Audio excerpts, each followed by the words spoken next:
Yusha নবী বিদায় নিলেন। বাইতুল মুকাদ্দাসের আশেপাশে যারা, তারা বিষয়টা মেনে নিতে পারে না যে বিচারকরা এলাকা চালাবে, দেশ চালাবে, এটা কোনো কথা। তারা ক্ষণে ক্ষণে বাইতুল মুকাদ্দাসের উপর হামলা চালায়। এক পর্যায়ে হামলা চালাইতে চালাইতে তারা বাইতুল মুকাদ্দাস আবার মুসলমানদের কাছ থেকে ছিনিয়ে দখল করে নিয়ে যায়। আল্লাহ বিশ্বাসী যারা, তাদের কাছ থেকে বাইতুল মুকাদ্দাস চলে যায়। আবার পৌত্তলিক তথা মূর্তি পূজারীদের কাছে বাইতুল মুকাদ্দাস চলে গেছে। চলে যাওয়ার পর বিচারকরা অন্যান্য এলাকায় চলে গেলেন। বিচারকদের মাঝে একজনের নাম মনে রাখতে বলছিলাম, কি নাম? এই শামবিল নামক বিচারককে আল্লাহ নবী বানায়া দিলেন। তিনি হলেন শামবিল আলাইহিস সালাতু ওয়াস সালাম। শামবিল আলাইহিস সালাতু ওয়াস সালাম তার জাতিকে বললেন, চলো আমরা আবার লড়াই করে বাইতুল মুকাদ্দাস উদ্ধার করি। বনি ইসরাইল বলল, না, এক শর্তে লড়াই করব। কি? তুমি যদি আমাদের জন্য একজন বাদশা নিয়োগ করে দিতে পারো, সেই বাদশা আমাদেরকে নেতৃত্ব দিবে, জিহাদের ময়দানেও সে আমাদের আমির হবে, প্রধান সেনাপতি হবে, তাহলে আমরা লড়াই করব।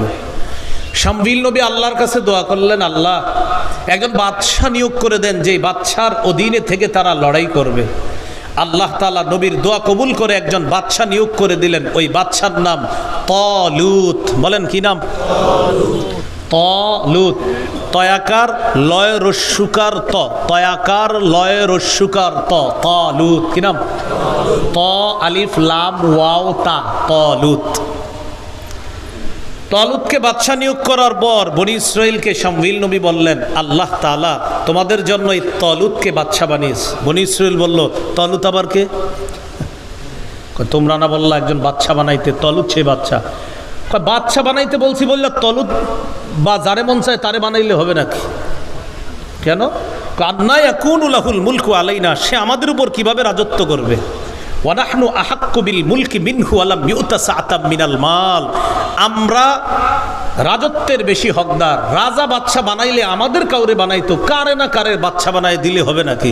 আর তার তো এত টাকা পয়সাও নাই যে সে বাদশা হবে। এখান থেকে বোঝা যায় ওই যুগের মানুষের মাথায় এটা ছিল যে নেতা হইতে গেলে টাকা লাগে, যা বর্তমান যুগেরও গোবর মার্কা কিছু মস্তিষ্কের মানুষের এটা চিন্তাধারা। শামবিল নবী বললেন, তালুতের যদিও টাকা পয়সা নাই, তবে দুইটা যোগ্যতা আছে। ইন্নাল্লাহ আস্তাফাহু আলাইকুম, আল্লাহ তালুতকে তোমাদের উপর নির্বাচন করেছেন। ওয়াজাদাহু বাসতাতান ফিল ইলম ওয়াল জিসম, আল্লাহ তাকে দুইটা জিনিস প্রচুর দান করেছেন। একটা হলো এলেম, প্রচুর বিদ্যা দান করেছেন। বোঝা যায় নেতৃত্বের বড় একটা যোগ্যতার নাম